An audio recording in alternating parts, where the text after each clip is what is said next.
waaqayyo yaarfachiika. Hallelujah. Yaarkoon humna gurguddaa qaba. Mootonni achi keessa jiran warra dhiifne, warra nama ajjeesan, warra dhiiga dhugan, warra balbala cufan, naggaadeen hin darbu, karaan qabu cufamaadha.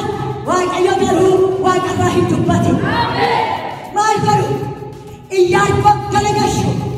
Yaarkoo galagashuuf waaqayyo saba isaaf kakate. Kakuun waaqayyo masaraa Yaarkoo diiguu Iyyaasuu dura ba'eera. Na dura ba'eera kan addunyaa marri ijoollee waaqayyo warra waaqayyo baay'eessite dura hin diigamti. Hojiin jalina. Kanaaf sabni kun saba kakuu qabudha.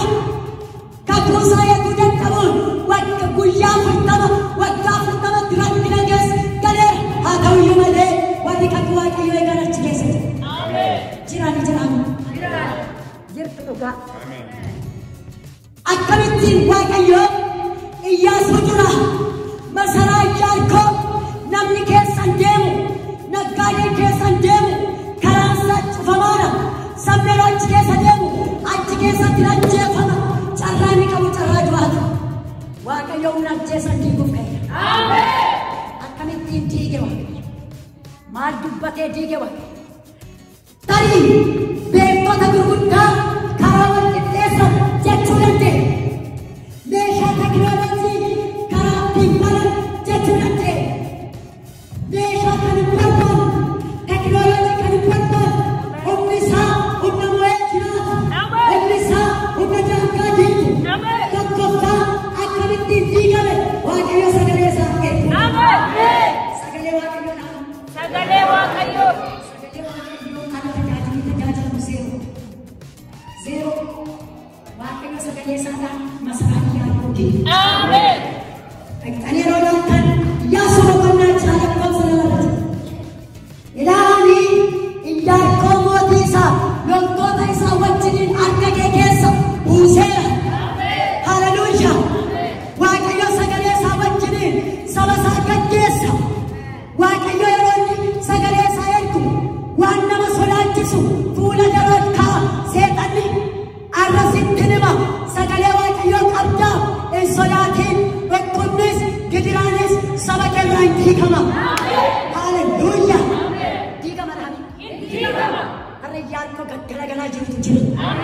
Hafuurri qulqulluun kan gadhiifamee Yaarkoo diigameetu jira. Hafuura namaa kan nyaate, sagalee namaa kan qabe, abdii namaa kan tuute, dhaloota kan ajjeese, ijaaramee kan ture har'a gibbiin diigameera. Hallelujah. Diigameera.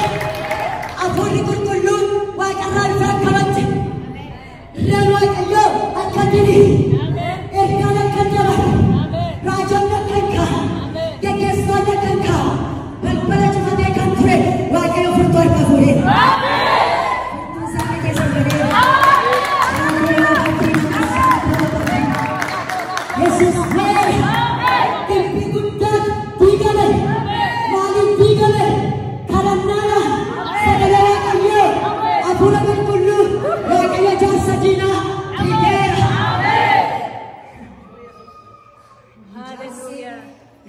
Diiguun kan ittiin diigamu qaba. Inni sammuu namaa keessa jiru kan ittiin diigamu. Sammuu namaa keessa miliyoona kan ta'u qaama namaa keessa kan wal qabee jiru, dhokatee mashagee kan jiru, diigamuu kan hin dandeenye hafuurri qulqulluun duwwaa kan diigu, keessa namaa kan hiiku, hafuurri qulqulluun cabsee keessa gala. Waaqayyo cabsee darbeera. Waa burruusa galee jira.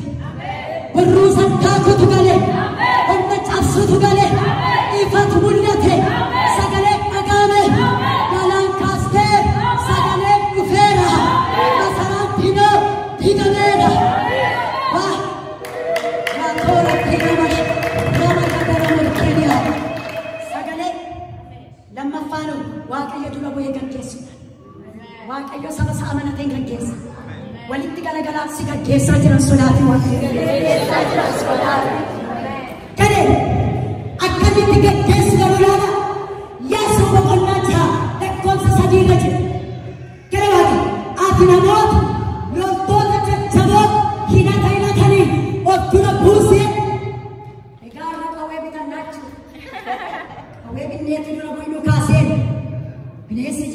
namni addanaa diinni jiraachuu qawwee keeffadhu eeboo keeffadhu jechuun miti. Warra Waaqayyoon amanatan, warra dibata baatan, warra mul'ata qaban, warra Waaqayyoon baratan wajjin ka'u Waaqayyoos wajjin ka'a. Gaggeessuun Waaqayyoo mootota ni filee warra gurguddaa qabu iddoo qabatan kan inni diigu warra Waaqayyoo irraa ergaa fudhatanii ka'an.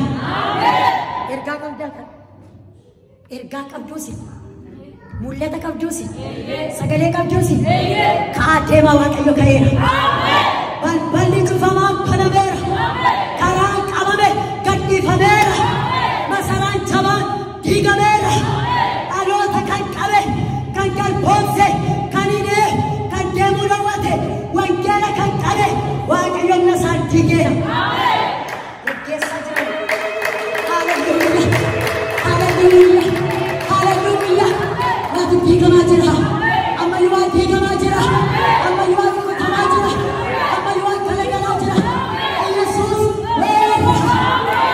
Dhaloota deemaa diina. Weera Yesuus. Hojjeta fuula qulqulluu.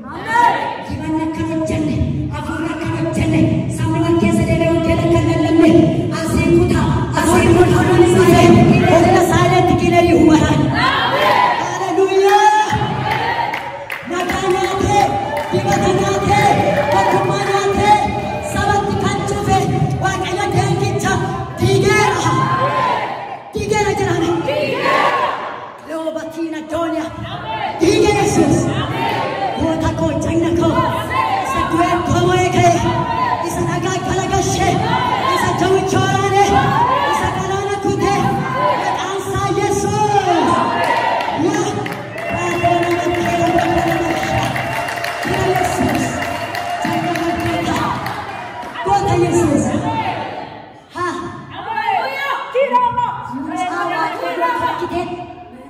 Al'aan tokkitee dhufee karaa tambisuu jedhama. Mootii moototaatu mootota abooru. Mootii moototaatu mootota busha. Mootii moototaatu si gaggeessa. Gaggeessaan kee mootii moototaati. Bara mo'ee jiraata. Bara mo'ee jiraata. Dhaloota garas jira. Yes, maqaan isaa Yesuus. Yaasuun kan geggeessu Waaqayyo. Yeroo Waaqayyo dubbatu dhaggeeffatee waan Waaqayyo jedhu godha. Bara kana kan banne beektu isa Waaqayyo jedheerraa isa sammuun keenya jedhu isa haalli jedhu isa naannoon jedhu duukaa bulee waggoota hedduu dhumneerra saba Waaqayyo kana booddee hin dhumnu waan Waaqayyo jedhu dhageenya.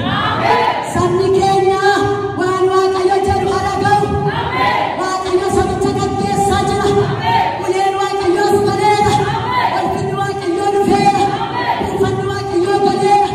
Dunkaanni guddaan ijaarameera. Labsii labsii labsii labsii labsii.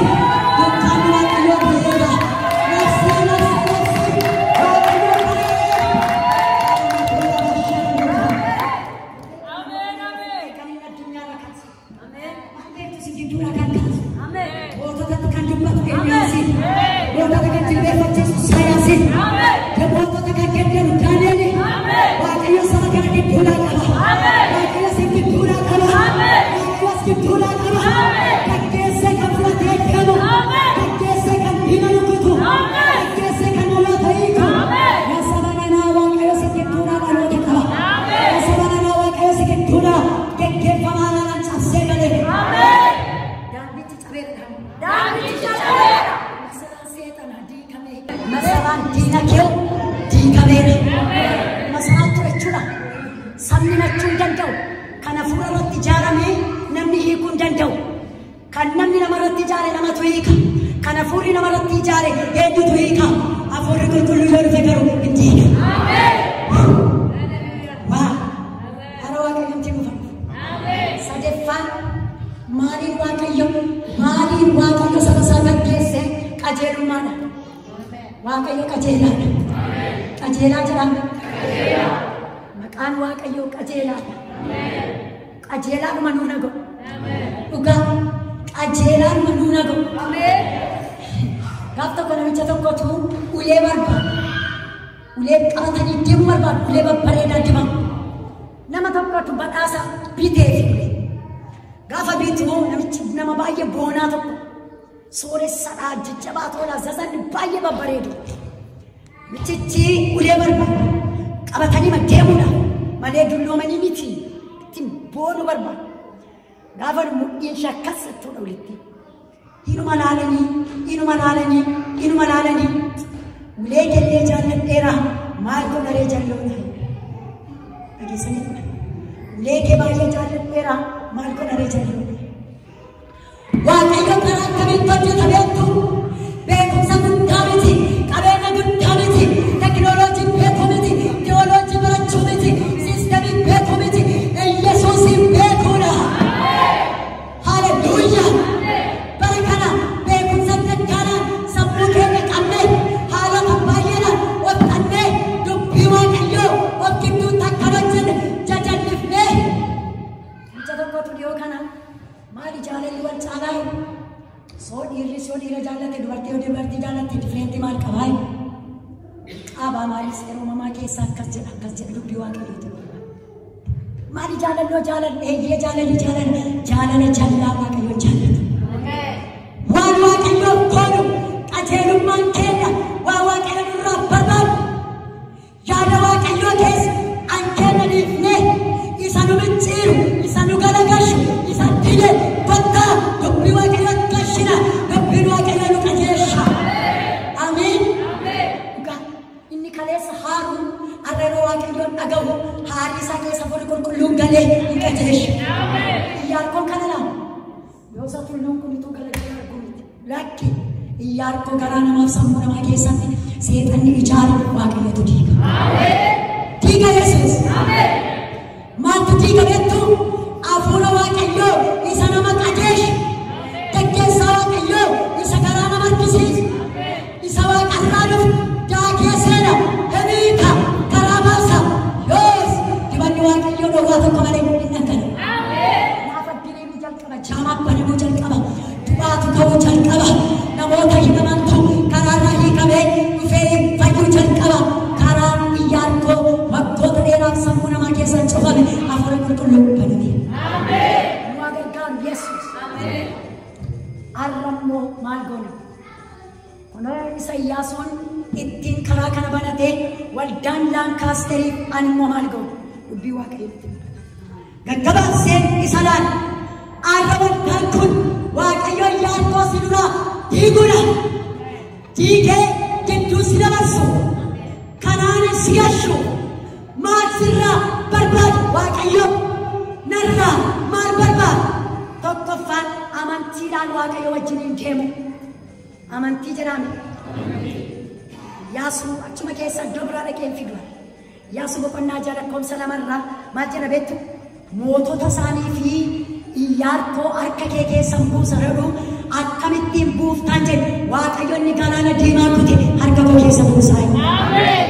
kaleessa biyya Itoophiyaadha rakkoo gurguddaa keessaa waaqayyo kana ga'ee ergaa eegee inni si dabarse arras biyya Ameerikaan waaqayyo duwwaa amani wanta si dange waaqayyo rukutaa si dabarsa tajaajila danqabe hafuura danqabe fayyaa danqabe siistemii danqabe waaqayyoon amani inni kamantu waaqayyo Iyyaarkoo jabaa sana hin diiga Iyyaarkoon inni jireenya namaa irratti jira kanaafi waaqayyoon amanachuu dubartii tokkoon waa'ee ishee isinitti mee walitti galagalaati mucaa waaqayyoon nama keessanii kun ibiddaa hifa sinirraa waan tokko ifaa jira maali wanti akkas bareedus dhuguma gammadaa jirtuus Yesuusitti gammada haleluuyaa gootakaa abbaa gaarii si wajjin jira isa si biraan hafne jira isa si loluutu jira isa dadhabaa jabaa godhutu jira noo abbaa gaarii dubartiin kun gaafa tokko konfereensii guddaatu baay'ee dhaggeeffadhaa isa dhugaa ergaan kun nama tokkoof waan hojjetu qabu baay'ee ergaa cimaa battee dubartiin kun abbaan manaarraa du'e laalame nama abdiin qabu mucaan qabdu waan tokko lafarraa kan abdattu tokko hin qabdu mucaa tokkitee qabdi mucaan ishee wataadara dargii dhaqee achitti du'ee homaaf diiqa qoraan gurguranii jira. Jamaa konfereensii qophaa'ee dubaa'ee gidduudhaan kan qottoodhani namni rakkattee mandarara joortee qoraan gurguru mucaan qabdu abbaa manaa qabdu kan qottu bu'aa dhufte naasu guddaatu qabe nama waaqayyo dinqisii godhaatu jedhame maaltu ta'a akka namaatti abbaa manaa qabdu humna qabdu mucaan ishee du'eera abdii tokko iyyuu qabu maayila beektu waaqayyo biyya alaan si geessa akkamitti amanama biyyaa kun amma kun arraba duudhamatuun jedhee namni amanu jiraatu namni amanu jiraate garuu diigama akkamitti hin amantu biyya Ameerikaa miti qoraan gurgurtee midhaan bitachuu hin dandeessu garuu waaqayyo dubbatu ha dubbatu dhaame ara waaqayyo dubbatu amanaa waaqayyo fudhannaa waaqayyo waan waaqayyo jedhu akka waaqayyo jedhe jiraannaa waaqayyo raawwata waddee dubartiin kun aamiin jedhe inni kaan maa inni ergaan irraa inni ergaan dubartitti namni hin beekuyyuu yoo na mucaa qab jedhaniititti raajan Yesuus jedhe inni kaan immoo ergaa dubbatu jennaan keessuma ba'anii namoota gidduutti baay'ee nama gaaffitu waggaa tokko booddee tammiritu ta'e mucaan sheennoota addana darbii dhaqee mucaa iddoo biraatti godhatee nama mucaa Eertiraa tokko Tigiree tokkorraa godhatee mucaan kun guddatee abbaasaa haadhasaa biyya dhaloota isaa dhangashattee iyyaafattee mucaa ishee baattee dhufte Yesuus weerra dhugumaan dhaqatteen akkoosaa biyya ni dhalate argisiisaa nama ormarraa godhate iddoo biraa gaafa dhufu ilma ishee kan fakkaatu mucaa wamma kanaa ga'u waggaa 10 ol kan ta'u fiddee dhufte gaafa dhuftu magaalaa kana keessa abaluu kan jedhamu namni du'e wataadara dargee ture mucaan namichichi garuu naan fuudhee ture mucaan arraan galateera biyya isaatti gashuufan fide naa barbaada Yesuus du'a ba'ee ka'eera amanaa waan hin jirre uuma waaqayyo waan hin argamne fijaannisiisa waan dur hin turre hiruma waaqayyo boddee namni hundumtuun dinqifatu haadha baluu dubartittii ta'a barbaadame gaafa fidu mucaa ishee kan fakkaatu ga'u narraa fudhu mucaa keessee fiddee charchifte du'aa boollaa ka'ee dhagaha waaqayyo ergaa ergee mucaa gosa du'e du'aa kaase arra fidannee dhufeera naa galateeffannaa Yesuus weerra arra waan si harkaa du'e waan takkatte yoo jiraate waaqayyo dubbateera yoo ta'e amani waaqayyo isa du'e du'aa kaase weera Yesuus dhugumata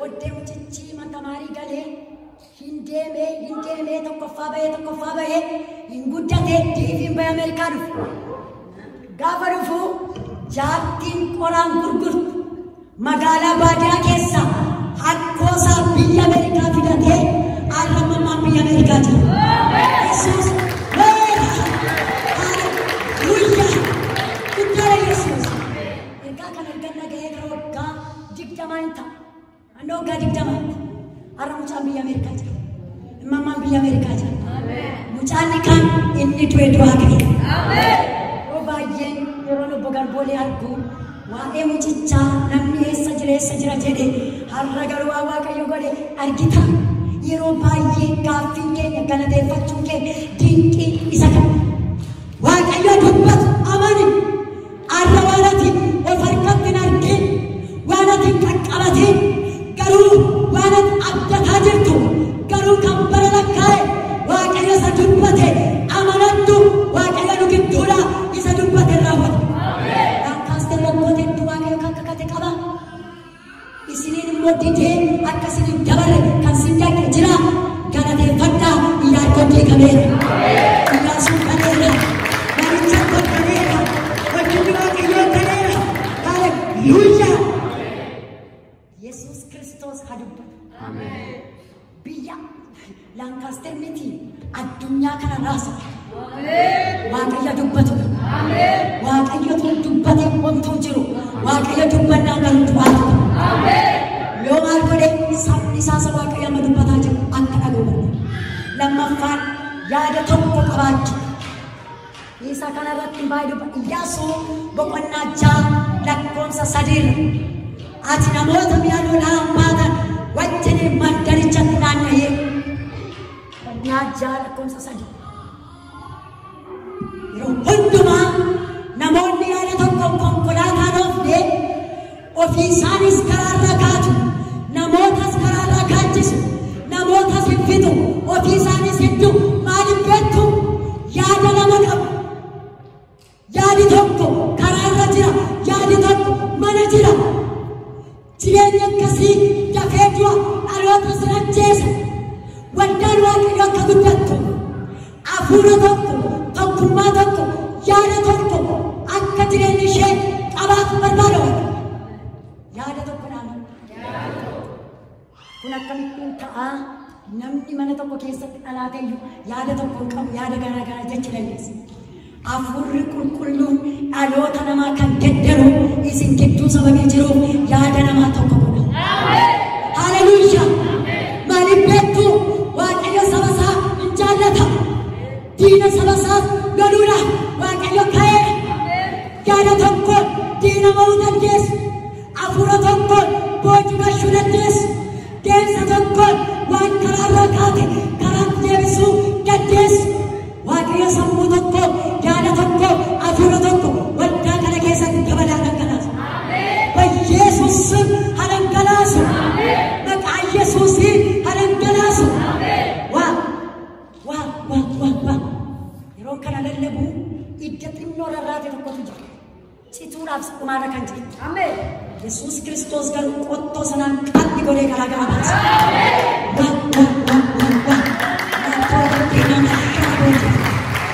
Yesus, tinnoon citu keessatti argitanii rarraa jirtan makana Yesus Kiristoos qalbii godha.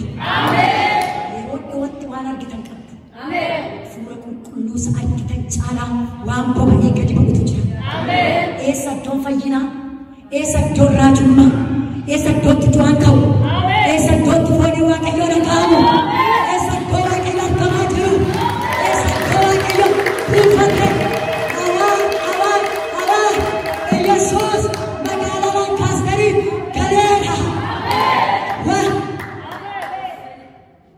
Yoo kana nama torbatu Noorzi Karooniyaan irra muuvii godhe obbo Tamasgeen Abdiisaachu maatii isaa hundumaa mana gurgure. Maaliif akka muuvii gootan nutti maana waldaa barbaadu dhufne? Yuutuubii irraa galgala laalla. Hafuura qulqulluu seexana ba'u nama dibamu namoota dhufanii Yesuusin amanne jedhan. Waaqayyoon akkaataa sabnitti fudhatu iji keenya argee mana keenya gurgurree nama torba taanee maallannee dhufneerra maaloo misimandaa Yesuus weerra. Isteetii adda addaarraa yeroo Yesuus addalatti hafuura tokko yaada tokko tokkummaa tokko deemuu jalqaban labsiitu ba'a. Awaajiitu ba'a. Galmeen gaddarama. Waaqayyo gaddaraadha. Galateeffadhu Waaqayyoon.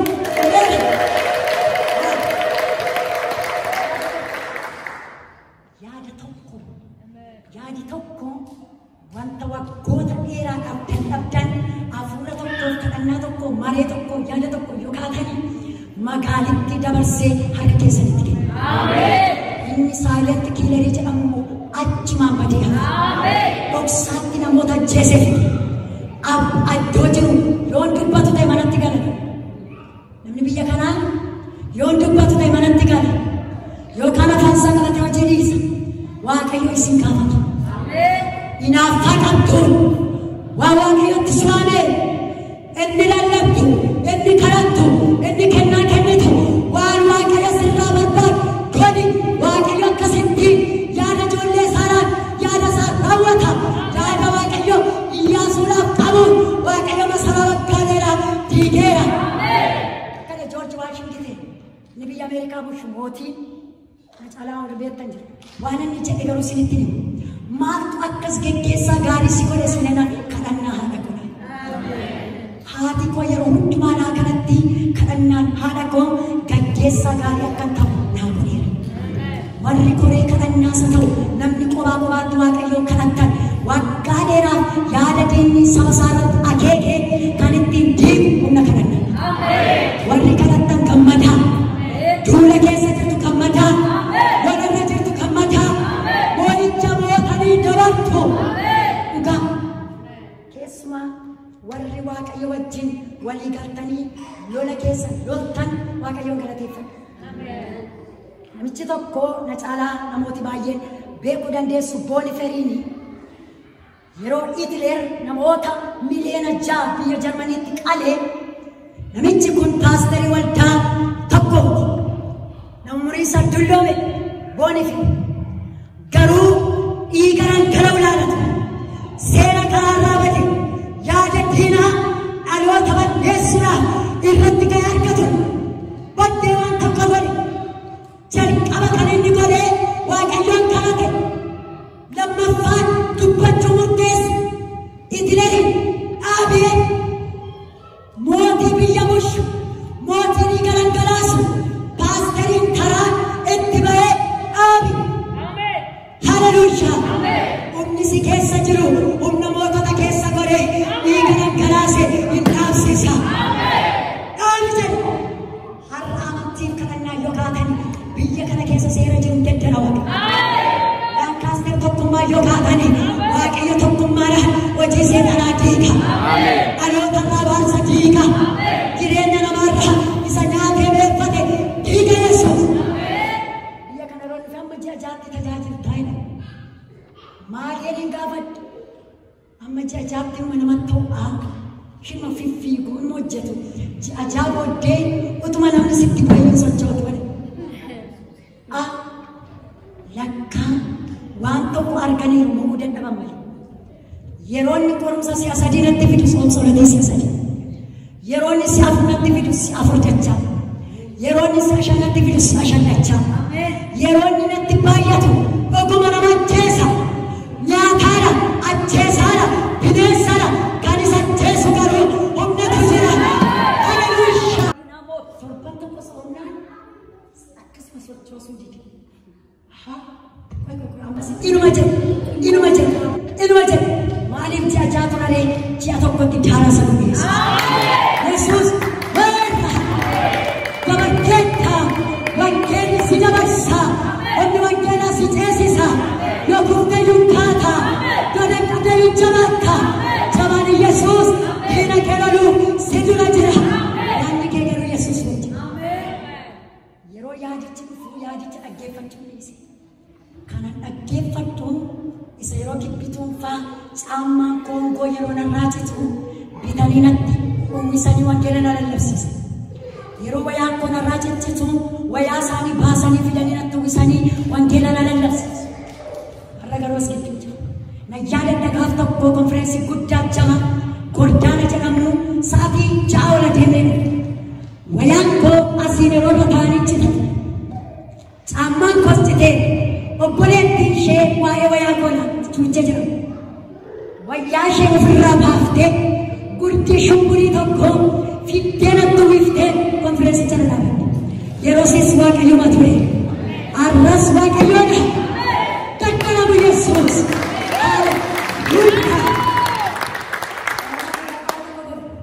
Magaalaa jiranitti ol ba'anii caammaadhaaf wayyaa isa jalqabaa namni lafarraa bitee naa kennee isheenaaf obboleetti ishee.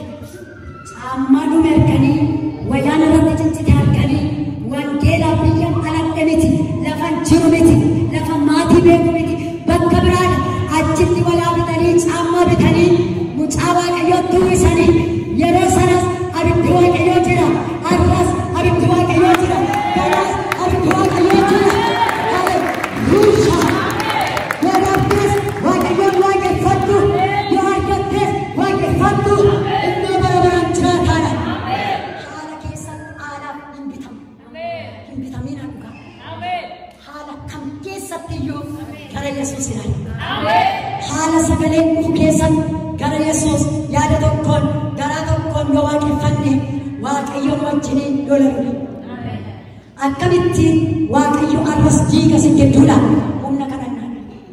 humna kadhannaa walirraa hin citiin itti fufama. Mee walitti garagalaatii waaqayyo armaan keessaa gadabarsaa waan arguun qaba. Daraaraa birraan arga tullallabu kanaaf hin kadhadhu. Daraaraa beektumsi abaaboo sabirraa yeroo bayu si'a lamaan argisiisu.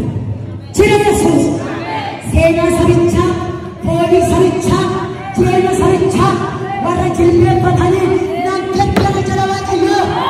Haleluuyaa! Gaddana Yesuus. Seenaa keenya gaddanameera. Kadhannaa walirraa Iyyaasuu boqonnaa 6:5 argina. Akkana utuu garaagara hin kutiin fiinoo kee afuufiyee maaliin ani beektusi xurumbaan jedheeru afuufamee tulluu maalii diiga. Humna waaqayyoo kee isa amanatte utuu gara bitaatti gara mirgaatti jedhii kadhannaa kee kadhadhu garaa biyya sana keessa jiru harka keetti kenna. Guddaadha Yesuus. Yeroo nuni kadhannu meeshaa dhokataa lafa kana jiru diigee sitti kenna Yesuus. Jira Yesuus. Yeroo ati kadhattu magaalaa kana keessa jawwee dhokate waraana Yesuus. Yeroo ati kadhatte dhaloota kan nyaate waraana Yesuus. Hafuura bilisaa kan nuti ittiin argachuu dandeenyu karaa keenya banamee hiikamuu kan dandeenyu kadhannaa walirraa hin citiin waaqayyo kadhachuu. Kadhannaa namni kadhatu nama kadhatutti hin bu'ina dhugumu. Hin bu'inamtu. Nama baay'ee kadhatutti dingatu hin bu'ina. Namichi hin dubbatu waan duukaa dubbatu qaba. Inni duukaa dubbatu sinitti dhufu. Hin bu'ina keessuma nama kadhatu. Yoo waa'ee isaa siniif hin galle ta'e dhiisa. Keessuma waa'ee nama tokkoof hin galle yoo ta'e dhiisa. Kennaa kenna miti waa'ee namaa dubbachuun. Kennaa kenna miti haala waan hin argamne akka waan argina fakkeessinee waluma kun kennaa koomisi kennaa akka waaqayyoon kadhachuu. Haleluuyaa. Dhiisi waan argitu keessaa baay'ee waaqayyoon kadhadhu. Waan dhageessu keessaa baay'ee waaqayyoon kadhadhu.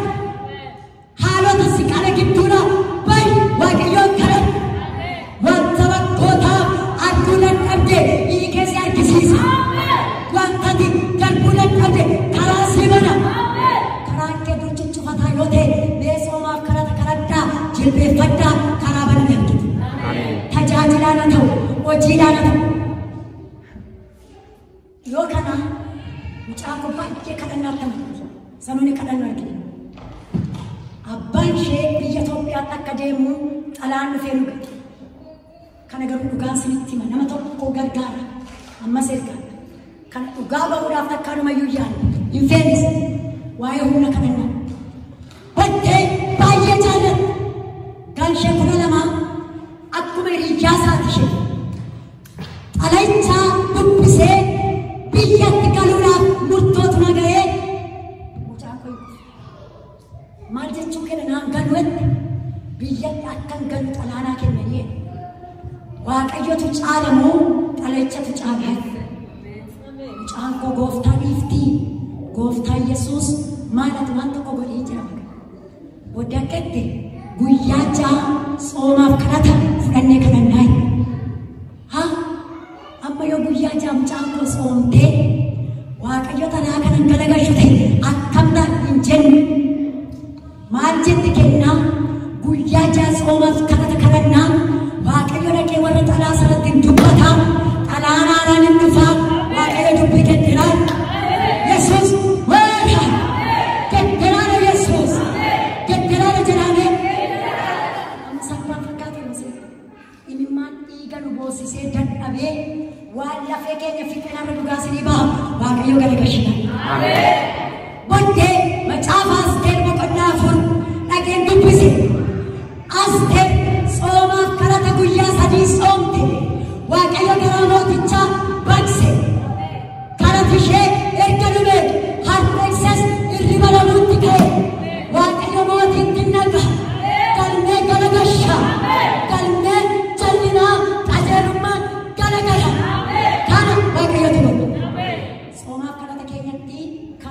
deebisnee kadhachuu jalqabna.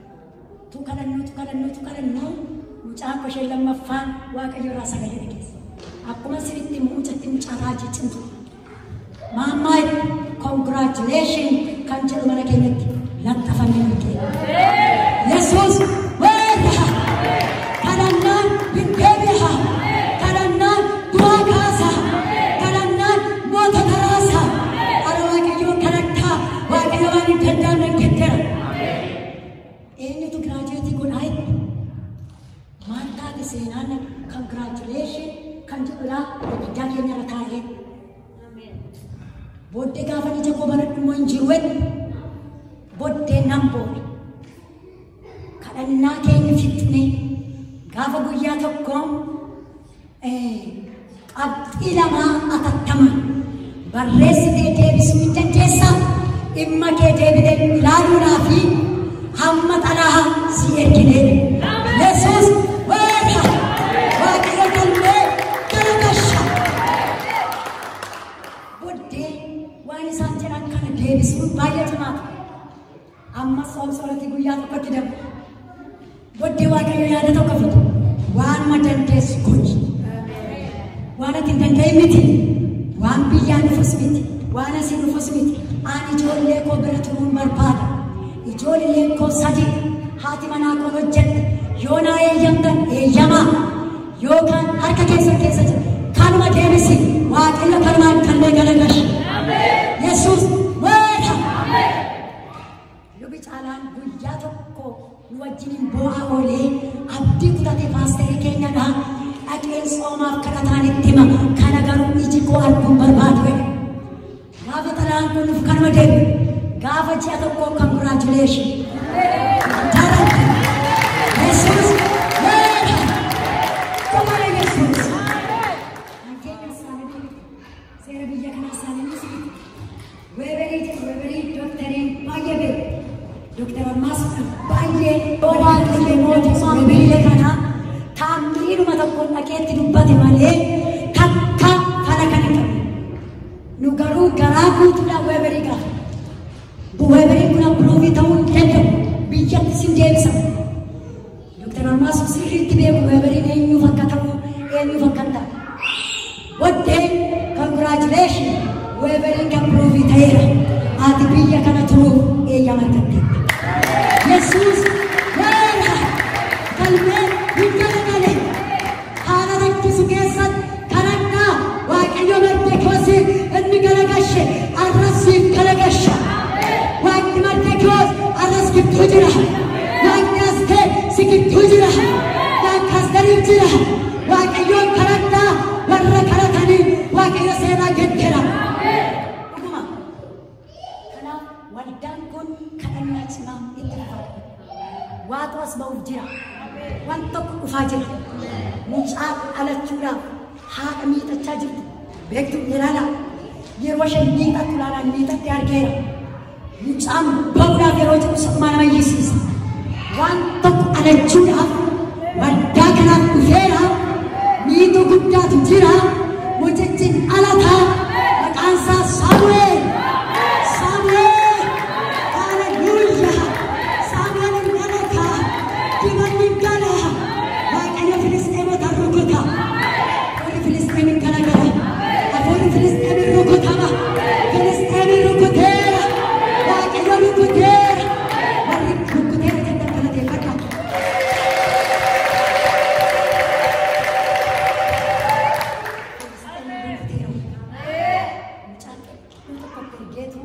Golaa damma kanaa ga'u lafaan dhahe.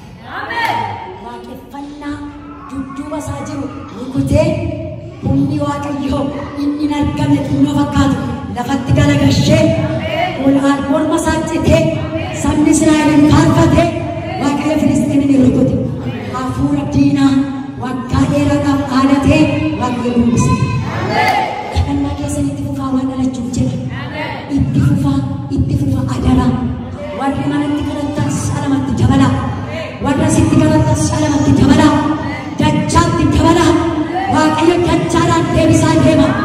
Dachaadhaan waraanaan dhalata. Dachaadhaan seenaan geeddarama. Dachaadhaan ilaalanii qaba. Dachaadhaan boojuun deebi'a. Boojuun kan inni ittiin jilbeeffannee kadhannee sagalee waaqayyoo mana keessaa raasaa fidee jilbeeffachiisa. Kanaaf humna kadhanne yaadkoon kan inni ittiin galagalee humna waaqayyoo duwwaa jiru. Isa dhumaa dubbadheen waaqayyoon kadhate. Waaqayyo nu na gargaara. Inni dhumaa waamicha keenyaaf kutannaa qabaachuu. Kutan waaqayyo kan inni barbaadu maal beektu jaalla barbaadu. Dhugaa dabeessa baay'ee nu barbaadu. Akkeen namicha tokko dabeessa seetan nu barbaadu.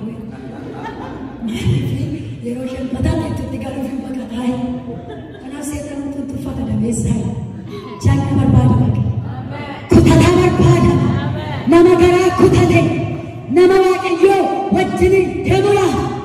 Du'a lubbuu isaa murtoo godhe waamicha isaa kan kabaju. Eelii waaqayyootu luba godhe.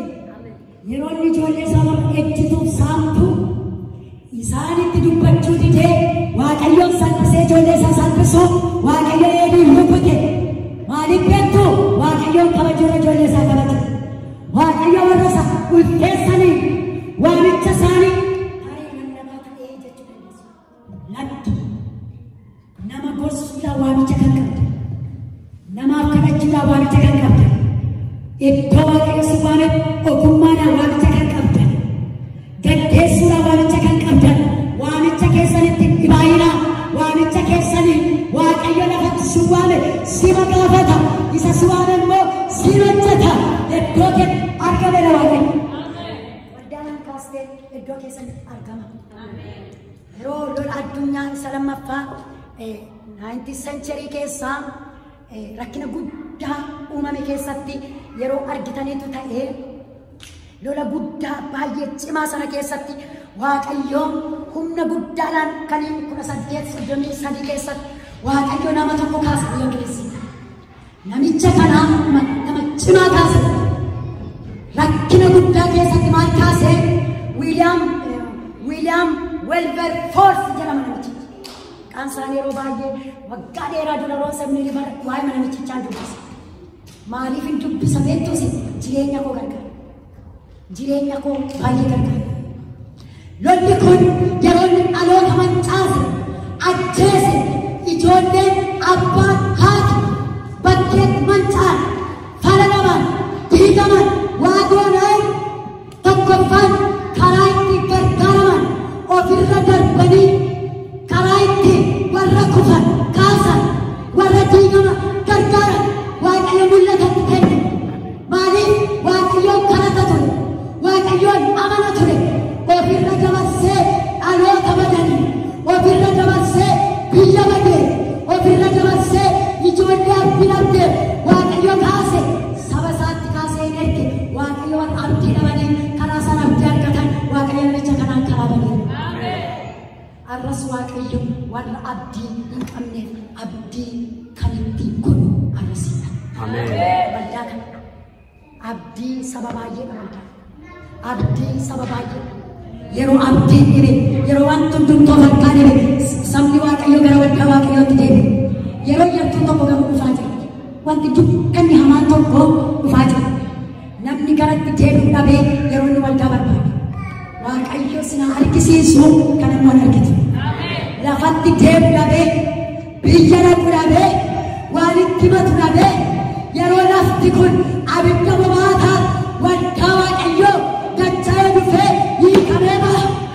Waaqayyo ni hiika. Si gidduu hiika gaa waamicha kee amanani. Qoqqoqqaa bara kana hidhata keessan jabeeffadhaa. Iddoo keessanitti dafa kottaa argama. Iddoo qabattaa wanta namni qabee dhaabuu dandeenye waaqayyo waldaa isaadhaan rukkuta baraka. Mootonnis deebisuu danda'a. Tarii qilleensa ta'uu danda'a. Abidda ta'uu danda'a. Biyyi xinnoon biyya guddaa dhuftee raasuu dandeessi. Akkaataatti waaqayyo dhufu umurii siif kenna waaqayyoon argitu. Waan dhalli namaa qabuu dandeenye hin dhufa. Gaafas garuu wangeelli qabee dhaaba. Wangeelli qabee dhaaba. Waaqayyo naan saba oosha. Siin saba oosha. Waamicha kee amananii waaqayyo warra waamicha isaaniif amanamanii waaqayyo dukkana barootaa hin kenne. Wanta galgala kana waaqayyo waamicha isa nurraa qabu akkan amanamummaadhaan nurratti eegee fiixaan baasu waaqayyo ni kadhata. fi balbala cufame kamiiniyyuu Waaqayyo gargaara kana banii. Ameen. Walitti galagalaan balbala kamiiniyyuu ta'u cufaansaa jabaa ture arreen diigameera. Jabaa ture diigameera. Humna qaba ture diigameera. Sin dabarsu ture